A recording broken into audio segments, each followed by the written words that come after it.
하나님의 말씀 열왕기하 22장 2절입니다. 열왕기하 22장 2절입니다. 요시아가 여호와 보시기에 정직히 행하여 그의 조상 다윗의 모든 길로 행하고 좌우로 치우치지 아니하였더라. 아멘. 영적 개혁의 핵심이라는 제목으로 말씀을 나누도록 하겠습니다.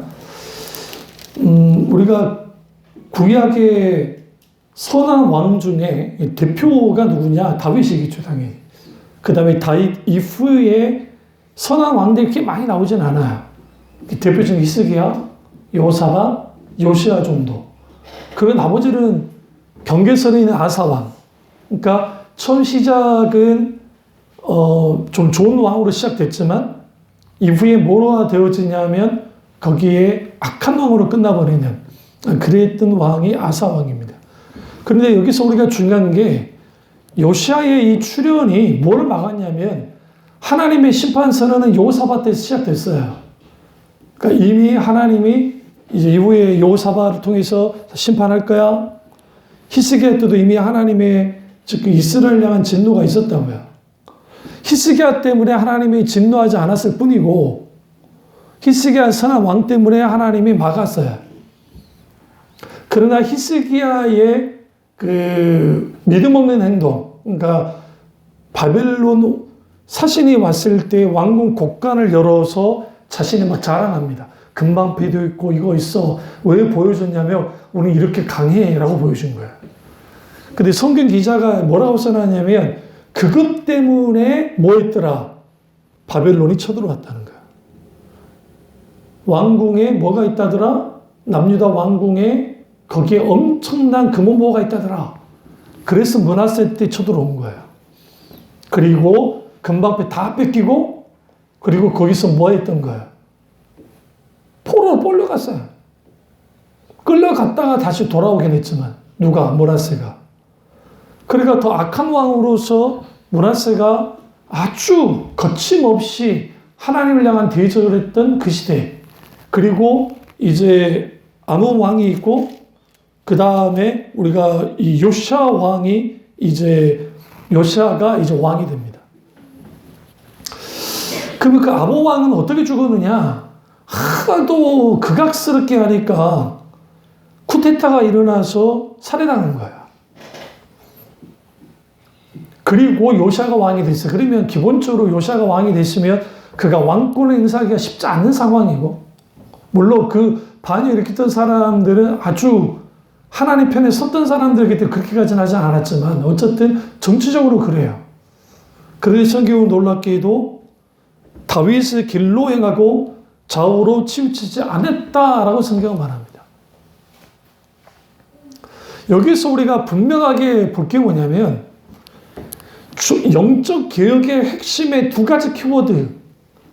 첫째, 다윗의 길을 향하는 것. 둘째, 좌우로 치우치지 않는 것. 이게 굉장히 중요해요. 그러면 우리가 다윗의 길로 행한다는 것은 뭐냐면 다윗은 순전히 마음과 뜻과 힘을 다해 하나님을 사랑했던 사람이에요. 한 마음으로, 한 뜻을 가지고 그분만을 위하여 살아갔죠. 이게 다윗의 길을 향하는 거야. 그래서 우리는 다윗의 길을 향하는 그러한 신앙을 가지고 신앙생활을 해놔야 되는데 그게 잘 안 되는 거야. 왜? 한 마음 한 뜻이 아니라 자꾸만 우리는 뭐 하게 되느냐? 우리의 마음이 다른 데로 쏠려질 때가 있어요. 또 다른 하나 우리가 여기서 굉장히 중요시 여길 게 뭐냐면 좌로나 우로나 치우치지 않는 겁니다. 여기서 좌로나 우로나 치우치지 않는다라고 하는 게 뭐냐면 우리가 오른쪽으로나 왼쪽으로 벗어나지 않는 거야. 이거를 뭐라고 성경에서 말하느냐? 정직히 행하며 라고 말해요. 하나님 앞에 정직하게 행하는 거야. 이게 시편에 잘 나타나요. 시편에 여호와의 길을 가는 자들, 그들이 하나님 앞에 정직하게 주님 앞에 서요. 그리고 그 정직하게 주님 앞에 섰던 사람들이 한 마음을 가지고 주님 앞에 나아가는 거죠. 그래서 요시아를 향한 평가가 뭐냐면 그는 하나님 앞에 정직했다는 거예요. 22장 2절을 보세요. 오늘 아까 읽었잖아요. 요시아가 여호와 보시기에 정직히 행하여 행해 주는 거야. 이 정직히 행하는 것은 자로나 우러나 춤추지 않고 오직 하나님을 향한 순전한 마음을 갖고 있는 그 신앙이다.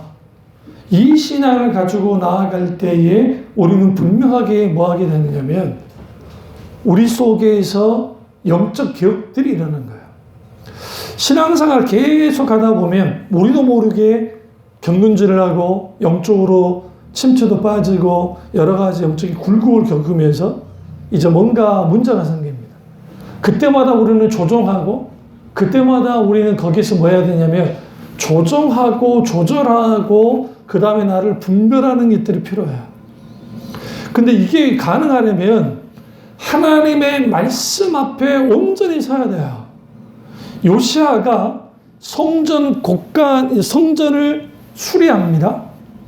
그리고 이제 성전 창고를 이제 수리하고 그리고 그 안에 있는 우상 제단을 다 깨부시면서 무너진 제단을 수축해요. 요시아가. 그러다가 발견한 책이 하나가 딱 나옵니다. 그게 신명기입니다. 성경 보시면. 그 전까지 다른 성경을 갖고 있었는데 신명기서가 사라진 거예요. 왜 사라졌느냐? 많은 신학자들이 추측하기를 므낫세가 악한 왕이라 했잖아요. 워낙 악하니까 하나님의 말씀을 읽거나 두루마리 성경을 가지고 있는 조차가 불가능한 거예요. 그러니까 누군가가 성전 함에 거기다가 딱 집어넣는 거예요. 설마 거기는 안 만지겠지? 안 만졌거든. 누가? 므낫세는 악한 왕이 만지진 않았거든요. 그러다가 그것을 성전 창고 안에 있는 그것을 이제 청소하고 보수하다가 거기서 그 발견한 거야. 이거는 어린 8세 요시아가 아니라 나이가 든 다음에 요시아예요. 어린이 되고 난 다음에 요시아가. 그러면서 이게 어떤 말씀인가 하고 이제 율법 학자라든지 그들을 불러다가 묻습니다. 그리고 그것에 대하여 말씀을 이제 해석하고 가르칠 때 요시아가 말씀을 듣다가 옷을 찢으면서 회개하고 하나님 앞에 울기 시작해요. 그래서 이렇게 말합니다. 이 민족의 죄를 용서해 주시고 마땅히 이 민족이 이렇게 끝나야 되는 민족이지만 하나님의 진노 아래에서 끝나야 되는 민족이지만 저는 불쌍하게 해달라고. 그래서 하나님의 진노를 요시아 때문에 돌리시는 것을 그 장면이 이제 역대 하늘보면에 나타납니다. 우리는 그것을 통해서 우리는 무엇을 할 수가 있냐면 한 사람이 영적으로 자로나 우러나 치우치지 않고 하나님 앞에 정직하게 행하고 그리고 다윗의 길로 행하는 그런 사람들이 있게 될 때에 거기에 영적인 영향력들이 있게 되어지고 하나님께로 막 돌아서는 거예요. 그러니까 세상을 향했던 사람들이 하나님께 딱 돌아오기 시작하는 겁니다. 오늘 우리는 영적으로 실력을 갖춰야 돼요. 각자 우리 지체들이. 그리고 그 영적인 실력을 갖춘 상태에서 내가 영적으로 하나님 앞에 바로 섬을 통해서 내 주위에 믿지 않는 사람들이 아니면 내 주위에 신앙생활 하다가 중단한 사람들이 있다고 한다면 그들에게 하나님의 살아계심과 그리고 내 삶 속에서 나타나는 하나님의 일들이 그들이 보고 하나님의 살아계심을 알게 될 때 그들이 주께 돌아오는 거죠. 그게 관계전도의 핵심이에요. 그러면 우리는 여기에서 한 가지 깊이 알아야 될 게 뭐냐면 어떻게 요시아를 통해서 하나님은 이렇게 영적 개혁을 이룰 수 있었는가? 어떤 방법이나 어떤 요행을 바라서가 아닙니다. 내가 이렇게 하면 하나님이 복 주시겠지. 이렇게 하면 이 민족이 뭔가 달라지겠지. 그게 아니에요. 그는 순전히 하나님 앞에 섰어요. 1대1로. 왕으로 선 게 아니에요. 경배자로 예배자로 섰어요. 이게 굉장히 중요해요. 다윗이 하나님께 1대1을 경배자로 서듯이 모든 사람이 하나님께 경배자로 서야 돼요. 1대1로. 그러면 우리가 하나님 앞에 섰을 때 내가 어느 위치에 어떤 상태에 있는지를 봐야 돼요. 내 신앙 상태가 어떤지를 봐야 돼요. 신앙이 좋다는 분들은 많습니다. 오늘날 서울 영광 가도 서울역 광장에 비가 오나 눈이 오나 천막 쳐놓고 막 기도하고 찬양하는 분들이 계시거든요. 그런 거 CT에서도 잘 나오고 뭐 보여준단 말이에요. 그리고 거기서 예수 믿으라고 막 전도도 해요. 근데 왜 많은 사람들이 혀를 찹니까? 그분들을 향해서. 좀 이상하지 않으세요? 막 찬양하면서 근데 그분들이 태극기 부대거든요. 아닌 분들도 계시겠지만 무례하기 때문에 그래요. 이건 제 말이 아니에요. 박윤서 목사님이 그 부분을 말하는 거예요. 불신족, 예수 천당 불신족, 안 믿으면 지옥 가! 믿어야 천국 가! 협박한다는 거예요. 공갈 협박을. 사람들에게. 요즘에는 덜하긴 하지만 우리 젊었을 때 얼마나 많았어요. 안 그랬어요? 지하철 신도림에 특별히 사람 많이 모여 그 아침에 예수 천당 불신족 그러고 있어. 거기에 푸셔맨이 있을 텐데 사람들이 다 욕하지. 그 다음에 지하철 안에 들어와서 예수 천당 불신족 요즘에는 쫓아내니까 못하는 거지. 못 들어오게 하니까. 또 사람들이 그거 보면 뭐 전화해요. 이상한 사람이 이상한 짓 하고 있다고 와서 데리고 나가거든. 그러니까 그래요. 그 왜 그러는가? 그게 뭐냐면 최건동 목사님이 평양에서 일제시대 때 예수 천당 불신족 전도를 해가지고 수많은 사람이 죽게 돌아왔거든요. 그 영향이에요. 근데 그 시대는 그게 통했어. 왜? 일단 사람들이 문명률이 높았고 그 다음에 지식 수준도 낮았고 또 그 기존 이 샤머니즘에 물들어 있고 불교에 물들어 있고 유교에 찌들었던 그들의 영혼을 향해서 예수 천당 불신족만큼 효과적인 전도 방법이 없었어요. 당연히 거기에 성령이 함께 하셨으니까 그 놀라운 역사가 나타났죠. 요즘에도 예수 천당 불신족 하면서 하는 거예요. 이건 제가 방법론을 말하는 게 아니에요. 그럼 왜 그렇게 무례히 행할까요? 자기들이 옳다 생각하니까 그래요. 나는 진리야. 그래서 사도 바울이 뭐라고 하냐? 저 사람이 지옥 갈까 갈 것 같아. 저 사람이 천국 갈 것 같아 하지 말라고 했다고요. 왜? 그것은 하나님이 하시는 일이야. 그럼 우리는 어떻게 해야 되느냐? 그 영혼들을 향한 이 불쌍함을 갖고 있어야죠. 근데 그것이 내가 위에 있으니까 나는 구원받았으니까 너는 불쌍한 사람이야가 아니라 나도 저런 처지에 있던 사람인 것을 내가 알기에 그 마음을 가지고 주께 돌아오기를 기도하고 전도하는 거야. 우리 너무 쉽게 저 사람, 저 마귀 새끼는 지옥 가야 돼 라고 해버리거든. 마카파들의 사람들을 그렇게 죽이고 인욕을 먹고 있던 사람들이 그들의 후에 예수 믿을 줄 어떻게 알았어요? 그때 했던 말이 그거예요. 그 장로님이 그 전도를 하셨는데, 교도관에 있던 장로님이 전도를 하셨는데, 처음에는 그렇게 잡아먹다 하더니 마음이 좀 이런 말 하더니, 나 같은 것도 예수를 믿을 수 있습니까? 라고 묻더래. 그 장로님, 나 같은 잡놈도 믿는데 왜 못 믿어요? 장로님은 사람 안 죽였잖아요. 아니요. 하나님 앞엔 다 죄인이에요. 똑같은 죄인이에요. 사형당하기 직전에 끌려가면서 얼마나 겁나겠어요. 그런데 그동안 감사했다고 꾸벅 인사하고 교도관들에게. 그리고 천국에서 봤으면 좋겠습니다 하고 죽었거든요. 우리는 여기에서 영적 요시아라고 하는 인물이 어떻게 그 시대를 바꿔버리는지를 알 수 있고 악한 왕 하나가 어떻게 또 그 시대를 바꾸는지를 알 수 있어요. 왜 그럴까? 지도자라는 위치가 그런 것도 있지만 또 하나는 그게 뭐냐면 영적으로 우리가 영적인 개혁을 해야 되는 이유가 있어요. 그 자기 개혁을 해야 되는 이유가 뭐냐면 하나님 앞에 바로 서야 되니까. 그래서 오늘 요시아가 하나님 앞에 정직히 행했다. 다윗의 길로 행했다. 그리고 그는 뭐했다? 좌우나 우르나 치우치지 않는 사람이었다. 이게 굉장히 중요합니다. 그러면 우리는 열왕기하 22장 전체를 쭉 보시면 요시아가 왕이 된 18년 된 해에 율법책을 발견하고 그 다음에 서기관 사반, 그러니까 사반으로부터 이제 읽고 해석하면서 열왕기하 22장 11절에 막 옷을 찢고 회개하고 울거든요. 이스라엘 백성들은 여전히 하나님을 버리고 다른 신에 분향하고 모든 행위가 하나님을 경록케 한다는 사실을 그가 말씀 앞에 깨뜨려서 아는 거야. 신앙이 바로 서려면 기도를 해가지고 뭐를 받느니, 기도를 했더니 어떤 대단한 응답을 받았다느니, 기도를 했더니 어떤 기적이 일어났다니, 그것도 중요하겠죠. 그러나 하나님 말씀 앞에 내가 깨져야 돼요. 영적 개혁의 핵심은 그거예요. 마틴 루터가 종교개혁을 하게 되고 난 다음에 가장 먼저 한 게 뭔지 아세요?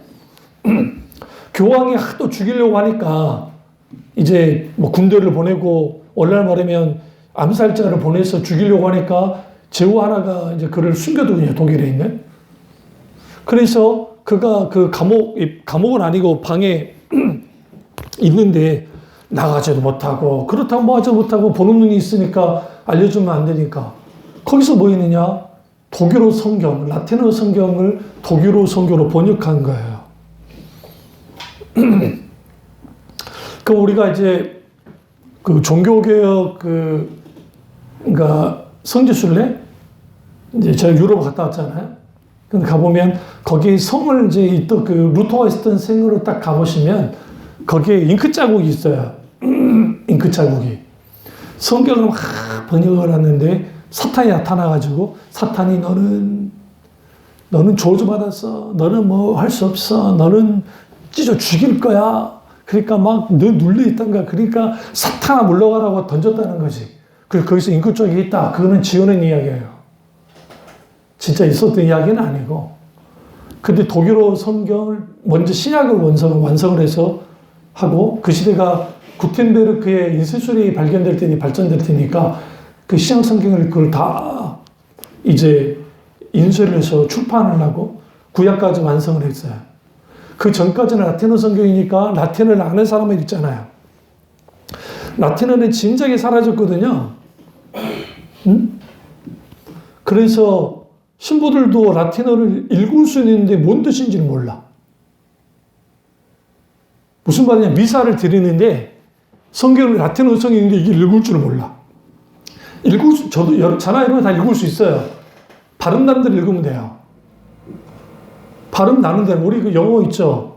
영어는 그 악센트라든지 그 발음 기호가 달라서 좀 달라지지만 라틴어는 그냥 그대로 읽으면 돼요. 다 읽을 수는 있어요, 우리도. 문제는 뭐냐면 그게 뭔 뜻인지를 몰라. 그러면서 라틴어 성경을 읽으면서 그걸로 설교도 하고 그걸로 가르치니까 이게 말이 안 되는 거지. 거의 상당수의 신부들이 라틴어를 몰랐다고 그래, 그 시대. 그 부분에 대해서 루터도 그렇고 칼빈슨도 그렇고 저뱅그도 그렇고 많은 종교개혁자들이 직격탄을 날리는 거야. 그게 뭐 하는 거야, 도대체. 성경을 누구에게 돌려줘야 된다? 평신도들에게 돌려줘야 된다. 각기 그 나라 언어로 번역돼야 되고 그리고 그대로 읽게 해라. 그게 종교개혁이 강력하게 퍼질 수 있던 배경이 뭐냐면 성경이 등장해요. 독일어 성경이 등장하고 그 다음에 스위스도 독일어권이고 이런 그 언어 거기에서 있다가 영국은 이미 위클리프라고 하는 사람을 통해서 마틴 루터 이전에 위클리프 성경이 나왔어요. 이미 영어로 된 성경이. 그런 진정이 나왔다고. 그러니까 성경을 하나님의 말씀에 의해서 우리가 온전히 깨트려질 때, 그 말씀에 붙들리게 될 때 바로 서게 돼요. 신앙생활은 하나님 말씀에 내가 계속 비춰보는 거야. 요즘엔 젠더 이슈가 있잖아요. 이번에 어떤 그 머리가 짧다는 이유 때문에 어떤 남자가 막 부차베어 폭행을 했대요. 어떤 여자애를. 이유는 하나, 30대 남자가 그 여자를 20대를 폭행했다면 머리가 짧으니까 너는 페미니스트냐 하면서 때린 거야. 이 남자애가 이념주의자야. 그러니까 이 페미니스트들이 극단적인 페미니즘을 주장하는 사람들과 온건한 페미니스트들이 따로 있어요. 여자들 중에. 극단적인 페미니스트들은 뭐냐면 페미니스트 신학도 있어요. 그러니까 하나님을 남자 아버지라 하지 말고 엄마 하나님 하자. 자유주의 신학 가운데 그걸 주장을 해요. 이전에 나왔다며. 이게 정치판에서 이게 충돌도 있었고, 그 다음에 여러 가지 사회적 이슈가 있는 거예요. 그러니까 작가들이 어떤 짓들을 하냐면, 작가들이 글을 쓰면서 드라마 작가든 예능 작가든 거기에 그들이 갖고 있는 사상을 그대로 집어넣어요. 그래서 일부러 트랜스젠더 그 유명한 유튜버들을 집어넣어서 그걸 통해서 이슈화 만들고, 왜? 어차피 젊은 애들을 볼 거니까 그걸 통해서 물타기를 하는 거야. 자기들의 사상을 드러내버리는 거야. 그리고 소위 말하는 졸혼이라고 하는 것들. 또 뭐 저기 예전에 그 뭡니까? 뭐 예능 프로그램 중에서 뭐 그 한 번 살지 두 번이냐 욜로라고 하는 것들. 또 힐링한다는 표현들. 웰빙이라는 표현들. 이런 게 다 누가 생산해내느냐? 놀랍게도 기업이에요. 일단은 물건을 팔아야 되니까. 그러면 거기에서 기업은 뭐 늘 앞서가요. 그게 건강식품을 팔든 뭐를 팔든 뭐를 하든. 그러면 거기에 이게 자연스럽게 만들어지면 예능이나 드라마나 아니면 그 뭐 연극이든 뭐든 거기에 들어와서 그런 것들이 들어와요. 그러면 자연스럽게 스며들게 만들어져요. 그런 것들을 하나님의 말씀으로 분별하지 못하면 우리는 그걸 어떻게 받아들여 그냥 가는 거예요. 요즘 예능판이 수판이 됐잖아요. 그럼 그 수판이 됐던 계기가 뭐냐? 꽃보다 할배예요. 나영석 PD가 꽃보다 할배가 그 전까지는 그런 게 없지는 않았는데, 대놓고 하지 않았는데, 꽃보다 할배에서 대놓고 술 마신 장면이 나오더니 사람들의 반응이 나쁘지 않았거든. 그러니까 여기저기에서 술 마신 장면이 나왔어요. 그래 지금 방심위와 그 다음에 지금 거기에 그 방송과 관련된 분들이 뭘 우려를 하냐면, 이게 술을 주장한다라고 하면서 이거는 지금 뭔가 그 안에 룰을 만들어야 될 것 같다는 그 기자들을 통해 기사가 나와요. 술을 끊기가 어렵겠어요? 담배 끊기가 어렵겠어요? 많은 사람들이 담배라는 생각을 하는데 술 끊기가 더 힘들어요. 둘 다 어렵지만. 왜 그러느냐? 술은 인백이야. 그리고 술에 대하여 우리는 관대할 뿐만 아니라 술이 죄라고 사우디아라비아나 그런 데 말고든 그 죄라고 말하지 않잖아요. 담배는 남에게 피해 주니까 하죠. 근데 이것에 대하여 교회가 어느 날인가 문턱을 낮추기 시작했다고요. 저는 여러분들 인정하는 게 아니에요. 제가 무슨 술 먹고 담배 피우고 하니까 제가 아무 말도 안 하고 있으니까 제가 그걸 인정한다고 생각하면 큰 오산이에요. 믿음이 들어가야 하나님 어느 때에 어느 부분에 만져지면 되는 거예요. 그걸 내가 막 강화한다 되는 게 아니니까.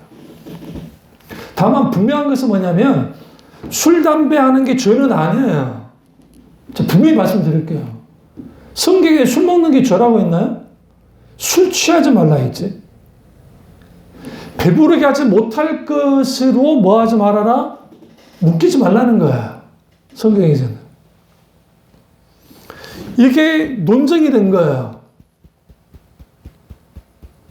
이름만 그 두 목사님이 했는데, 한 목사님은 좀 통합처 목사님이신데, 그분이 소위 뭐 사회 계획을 하고 저기 교회 실천만 참 존경받는 문제가 있는데, 그분이 그게 뭐가 문제가 되냐라는 식으로 나왔어요. 한 분은 그분도 통합처 목사님이신데, 젊은 시절에 전도사 때 담임 목사님이 술 마셔도 된다고 하니까 전도사하고 목사가 돼도 술 마셨다는 거예요.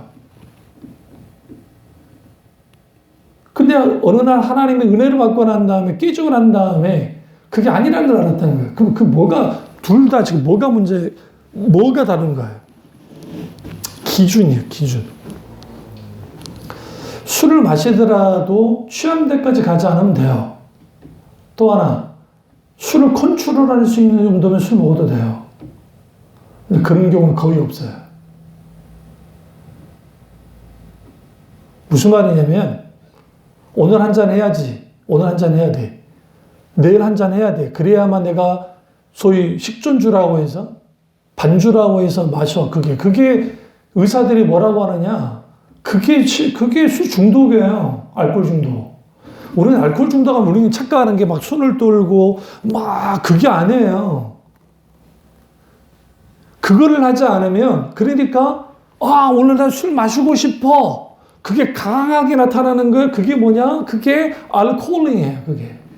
근데 성경에는 놀랍게도 술에 임박히지 말며. 이 말은 뭐냐면 초대교회도 술 문제가 있었다는 거예요. 그 사람들은 뭐 하지 말아라? 직분자로 세우지 마라. 장로를 세우지 말고 안수집사 세우지 마라. 인이 바뀌었기 때문에. 그럼 여기를 성경은 뭘로 보느냐? 술 자체가 죄가 아니라 하나님 아닌 다른 것에 묶여있는 것들, 얽매여버리는 것들. 그게 뭐냐? 죄예요. 얽매이는 죄. 그게 볼링일 수도 있고, 바둑일 수도 있고, 레포츠일 수도 있고, 여행일 수도 있고, 내가 그것도 그러지. 그런 게 만약에 그리스도인이 그게 신앙생활 하는데 방해하는 것까지 나아간다고 한다면 그게 죄예요, 하나님 앞에. 근데 오늘날 한국교회 그걸 죄라고 가르치질 않아요. 어떻게 물타기가 됐는데? 소위 연예인 크리스찬들이 해서 물타기가 된 거예요. 더 재밌는 건 뭔지 아세요? 안 믿는 연예인들이 너 교회 다니는데 술 마셔도 되니? 라고 그래요. 그럼 그때 괜찮아. 그러고 마셔 제껴요. 그는 왜? 술 취하지 말아 있는 방탕거신이 성령의 충만을 받으라고 왜 사도 바울이 그렇게 했냐면 로마 사회가 술 취하는 사회예요. 그래서 포도주를 마시고 취해서 계속 토를 하고 취하고 토를 하고 취했던 시대예요. 그러니까 거기에 동성애, 거기에 수한 온갖 폭력, 거기에 있는 이런 범죄와 이런 것들이 가득할 수밖에 없었던 게 그런 문화였기 때문에요. 그럼 유교 문화는 다른가요? 우리나라? 우리 문화도 똑같아요. 술을 권장하는 거예요. 유교 사회가. 우리나라 왕 중에 가장 큰 주당 누구예요? 정조. 술 못 마시는 그 재상들한테 술을 강제로 마셔서 인사불성이 되게 만드는 왕. 실려 나가지 맨정신에 못 나가게 하는 왕. 본인은 끄떡 없어. 술고래라. 그걸 자랑하는 문화. 그러니까 그런 것들이 왜 그 문화 속에 우리가 있는데 그럼 왜 선교사들이 우리나라 딱 들어와서 가장 술부터 막았느냐? 이유가 있어요. 보릿고개가 있는 나라인데 집집마다 술독은 다 있더라는 거예요. 술 빚는 술독이. 선교사들이 불같이 말을 했어요.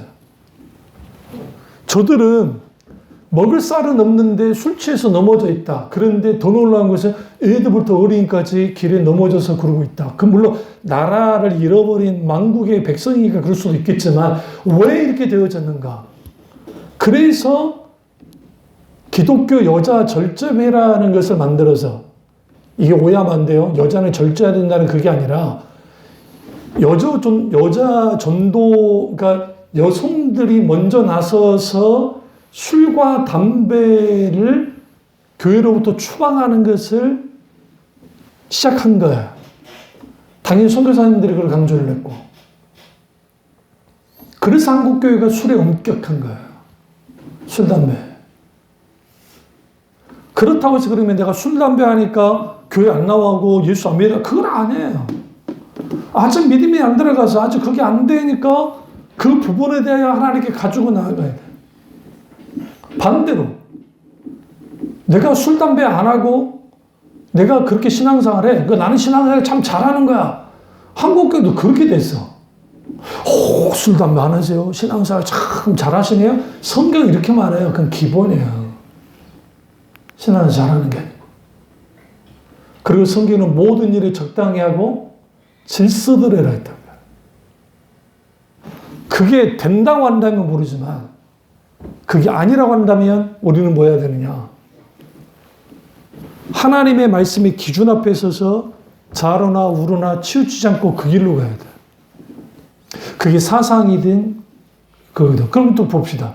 그럼 경제, 오늘날의 경제, 교육.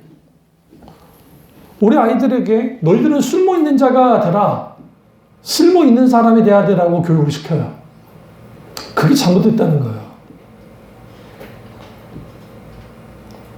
그러니까 네가 쓸모있는 사람이 되려면 너는 오늘 시험 봐가지고 100점 맞아야 돼. 이 정도 90점 맞아야 돼. 어떻게 아이를 평가할 때에 점수로 평가해 버립니까? 세상이 그렇게 평가하니까 부모도 그렇게 평가해. 근데 더 중요한 게 예수 믿는 사람도 그렇게 평가해.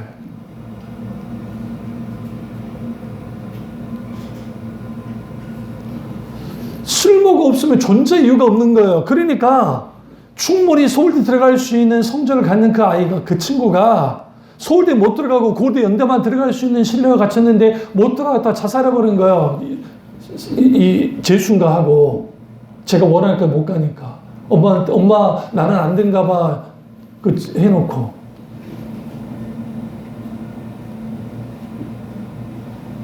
성경 보시면 하나님이 인간을 대하실 때에 하나님이 사람들을 대하실 때에 쓸모 있는 자를 대했다면 삼손 같은 녀석은 절대로 쓰면 안 돼. 쓸데기가 하나도 없어. 삼손은 독주 퍼마셔, 이방 여자랑 얼러리껄러리해, 예?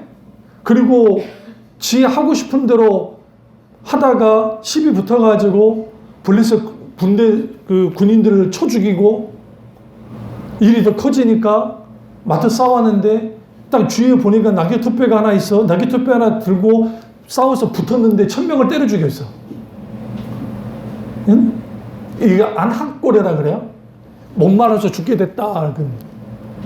그러니까 거기에서 쳐 죽여갖고 이제 못 말아서 죽게 됐어. 뭐 칼에 죽기 뭐 직전에 대해서 안학고래 하나님 내게 물을 주십시오라고 하나님 앞에 죽겠습니다. 그러니까 하나님이 샘이 터지게 해가지고 그 물을 마시게 살려주거든요. 하나님이 그의 쓸모를 보고 주님이 보고 계셨다고 생각하세요? 아니에요. 하나도 쓸모가 없어. 근데 하나님이 그를 사사로 세웠고 사사로 세웠기에 하나님이 끝없이 하나님의 뜻 가운데 가기 원해요. 그러니까 그가 이제 눈도 빠지고 머리카락 잘라져서 이제 그가 힘이 다 빠지잖아요. 우리 아이들 다 잘 알아요. 얘들아, 삼손이 힘이 빠진 이유가 뭐니? 머리카락이 잘라서 그러니? 아니요. 왜 빠졌니? 성령님이 떠나세요. 우리 애들 다 알아요. 제가 가르쳐놨기 때문에. 근데 대부분의 교회들은 머리카락을 잘렸기 때문에 힘이 빠졌다고 생각해요. 머리카락을 잘랐을 때 왜 힘이 빠졌느냐? 그게 마지막 나실인의 규례거든요. 술 마시면 안 되고 죽은 시체 만지면 안 되는데 사자를 쳐 죽이고 난 다음에 거기에 벌집을 만들어서 꿀이 있으니까 죽은 시체를 만졌거든요. 그러면 나실인이 하지 말아야 두 가지를 어렵고 마지막 남은 머리카락 그거까지 미뤘거든요. 그게 당연히 성령이 떠났죠. 성령이 떠나니까 무슨 일을 벌여서 힘이 빠진 거죠. 그러면 사사기를 보세요. 그의 머리가 다시 자라났더라 성경은 말해요. 사사기 이자가 정말 대단한 사람이에요. 그랬으면 힘이 돌아와야 돼. 머리 자랐으니까. 그러니까 돌아오질 않았어요. 성경 보시면. 다곤 신전에 명절의 날이 됐을 때 사람들이 삼손을 막 모욕하면서 여호와 하나님을 모욕하면서 막 뛰놀았어요. 그때 이끌려가서 사람들의 놀잇감이 됐을 때 그가 기둥 사이에 딱 서면서 이렇게 기도합니다. 여호와 하나님 한 번만 더 힘을 주옵소서. 내가 주님을 위하여 주의 원수들을 같이 다 죽이고 끝장내고 싶습니다. 하나님이 그에게 사사로 세우셨던 그 소명에 대해 기도를 해요. 블레셋가에서 여호와의 신이 그에게 임했고 성경 보시면 그가 뭐 할 때 기둥을 밀 때 하나님의 힘이 그에게 돌아왔더라. 미롭고 기둥이 무너지고 그랬어요. 참여중학교 교우들, 적어도 우리 부모님들은 아이들에게 쓸모 있음으로 밀어붙이면 안 돼요. 아니, 이번에 그 항저 아시안 게임 때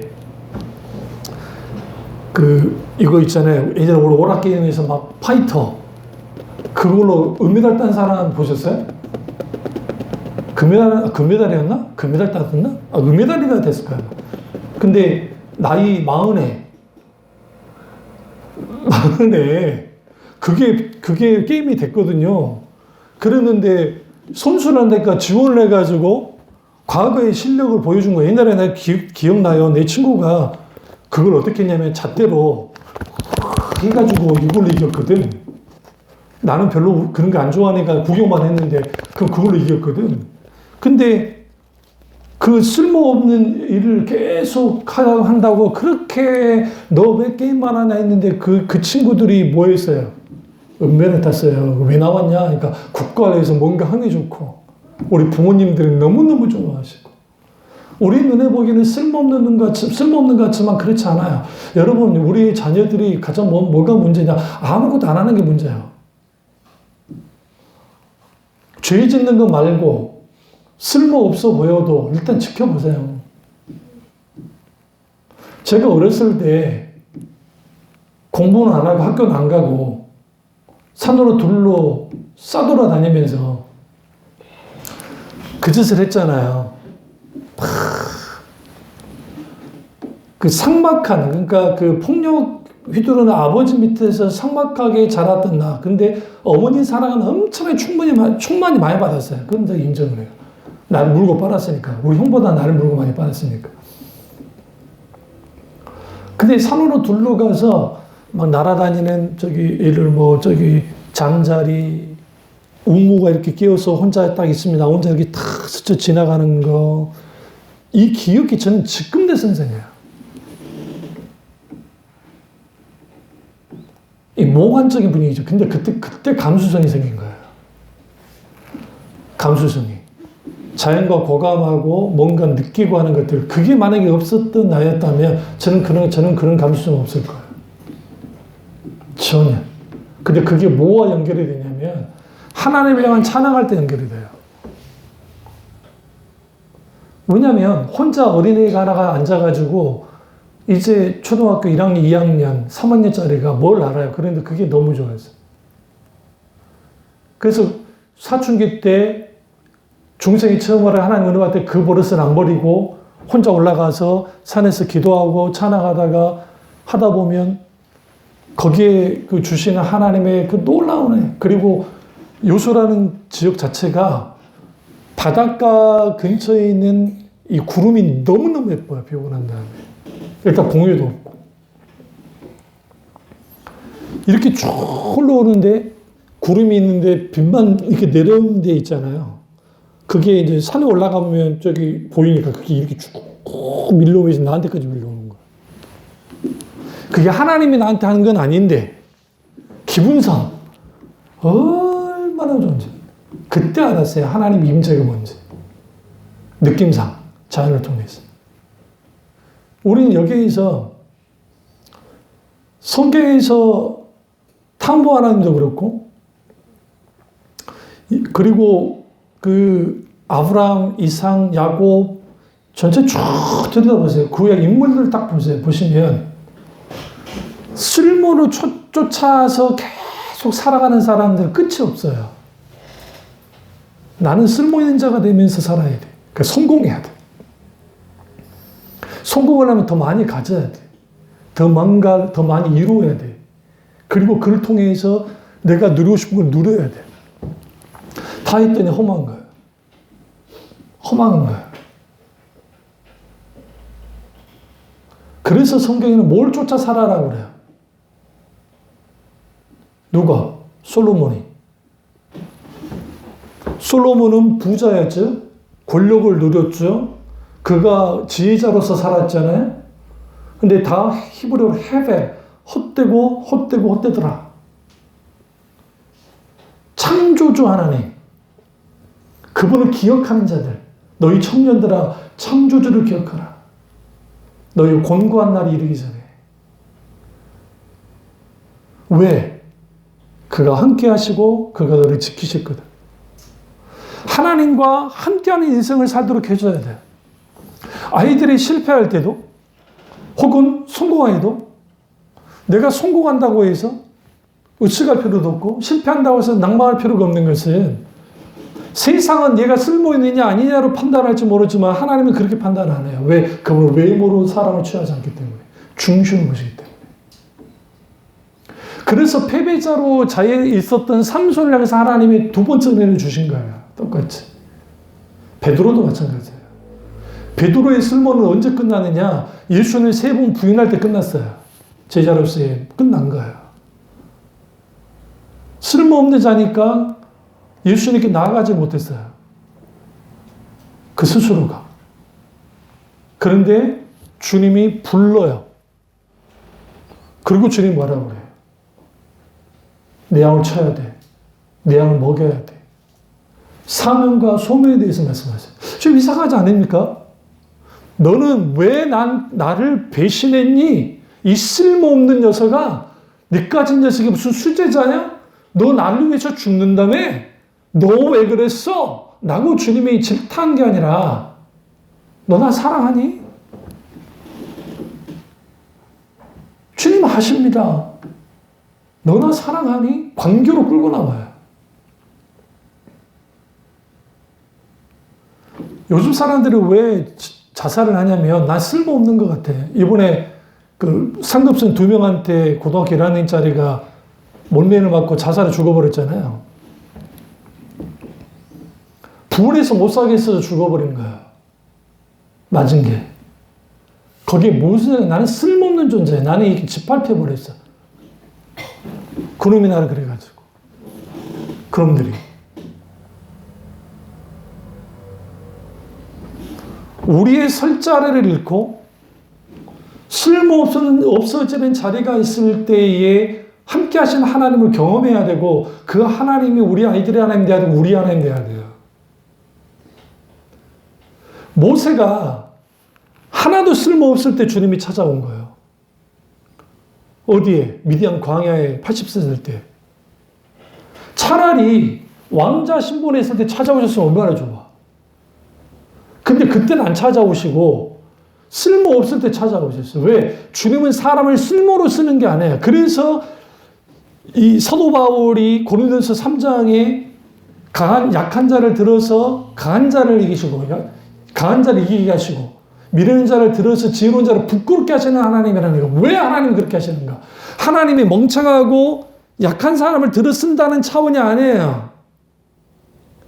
세상은 일종의 자기들의 노력과 자기들의 실력과 자기들의 힘과 자기들의 쓸모를 가지고 뭔가 이룬다고 생각하지만 하나님은 그게 아니라 하나님 앞에 섰을 때 내가 아무것도 아님을 인정하고 하나님의 은혜를 구하여 하나님의 방법과 수단과 하나님의 목적을 가지고 살아가는 사람들, 그들에게 하나님이 소명을 주시고 그들에게 하나님이 사명을 주시고 하나님이 사는 목적을 알게 하시고 그를 통해서 어떻게 하느냐?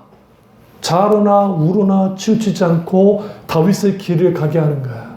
하나님 앞에 정직하게 행하게 하는 거야. 그게 영적 개혁의 핵심이에요. 그게 요시아가 그렇게 살았고 다윗이 그렇게 살았어요. 근데 솔로몬은 그렇게 못 산 거야.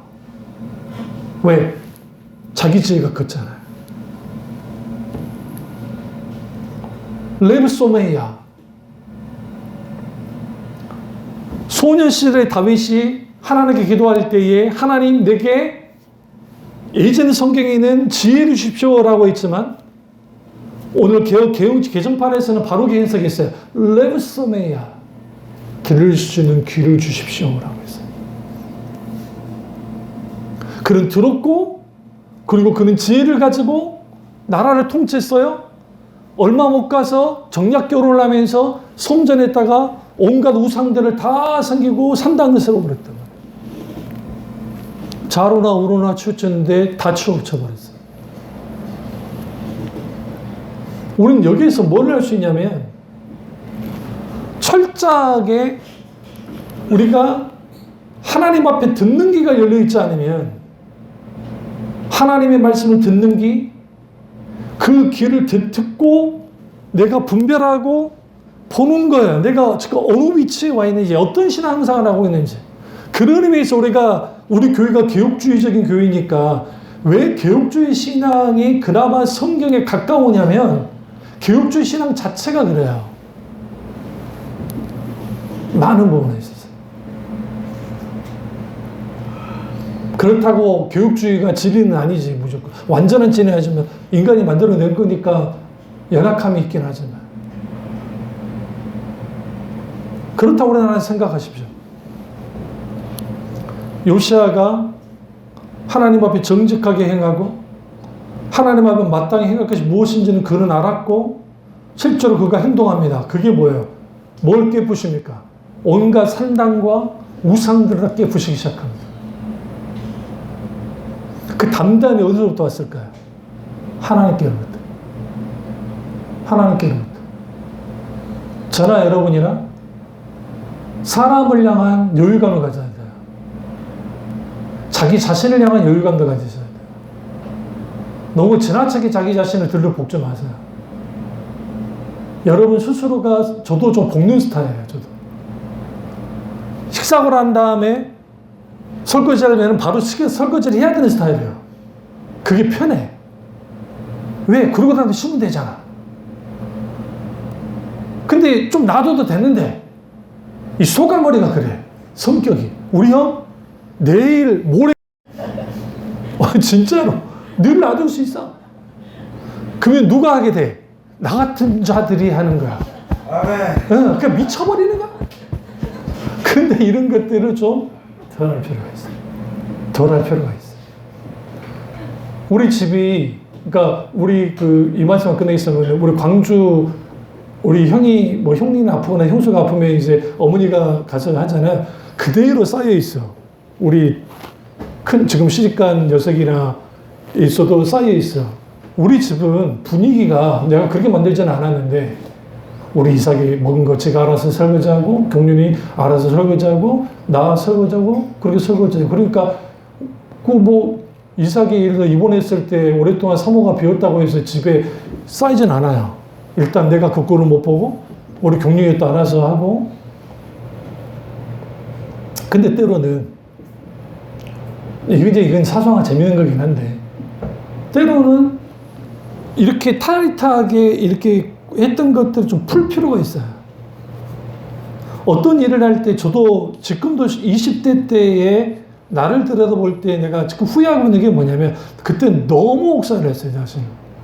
그때 제가 안 죽은 게 이상한 거예요. 부교육자를 하면서 학교에서 일하고 부교육자 일을 하고 여러 가지 하면서 그때 혹사란 게 몸을 상하게 한 거야. 개척했을 때도 똑같이 그 짓을 한 거야. 지하에서 추운데 아무것도 틀지도 않고 새벽마다 가서 기도하고 몇 시간씩 기도하고 하면서 거기 하나님 은혜가 있을 줄 모르지만 그때 내가 이 치명타를 입고 있다는 걸 몰랐거든.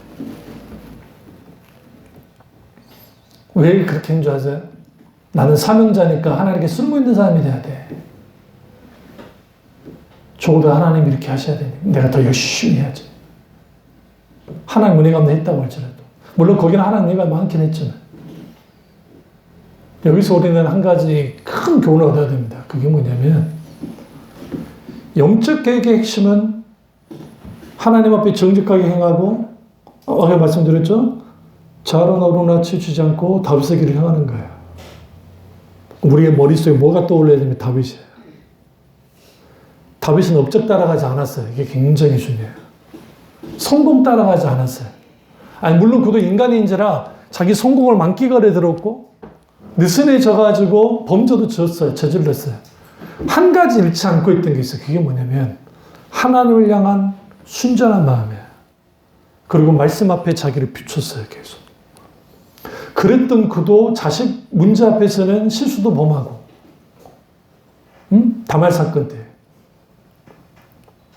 그리고 왕위를 세워야 되는데 주저하면서 솔로몬은 세우지 않아서 있게 되는 아들들 간의 권력 투쟁을 그걸 방관했던 사람이 누구냐? 다윗이에요. 우리 이렇게 생각해요. 우리가 신앙생활 잘하고 하면서 나는 완벽한 삶의 신앙생활을 해야지. 그럼 그걸 불가능해요. 그런데 그 모든 허물과 그 다윗이 갖고 있는 실수를 누가 덮느냐? 하나님이 덮어요. 이세의 다윗은 나와 마음이 합한 자야. 어리석고 미련한 나 믿음 없어 아까 우리 창했죠? 실패한 나 그럼 나를 안아주시는 아버지 다시 일어섭니다. 우리가 여기서 그 하나님을 만나야 돼요. 그런 하나님이에요. 그래서 여러분 죄송해요. 여러분의 자식들 중에 공부로 대성할 놈들이 안 보여요. 일단 내 눈에. 일단. 그런데 깊은 감성과 그리고 독특함과 그런 것들을 통해서 대성할 놈들은 보여요. 진짜로. 충분히 하나님께 기도하세요. 응? 어떻게 하나님이 어떻게 해서 저 아이들을 소명과 사명과 하나님 목적에 의해서 하나님과 함께 하나님이 저들을 주연 삼아서 하나님이 감독되어 주셔서 그 인생을 살아가게 하실 때는 하나님과 관계 속에 있어요. 우리는 그것을 열어주기만 하면 돼요. 기다려주고 봐주고 딱 봤을 때 야 저거만 하면은 저 쓸데없는 데잖아요. 저거 정말 놔둬도 괜찮을까? 일단 놔두세요. 져지는 거 아니면.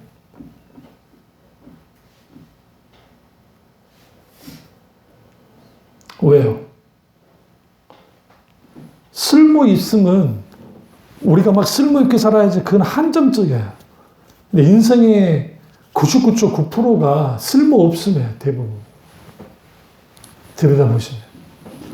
그를 무작정 쓸모없으면 놔둘 게 아니라 하나님이 우리 가운데 마음껏 그런 것들을 하나님의 영광을 위해서 살아갈 수 있도록 우리에게 열어줄 때 그걸 누리며 살아갈 때 거기에서 우리는 뭐 하느냐? 하나님 앞에 주님의 놀라운 사랑을 받을 뿐만 아니라 하나님과 깊고 깊은 관계 속에 살아갑니다. 이 은혜가 저와 여러분께로 주님으로 축원합니다. 기도하겠습니다. 기도하실 때 이 말씀이나 할 말씀이자 우리 말씀 되게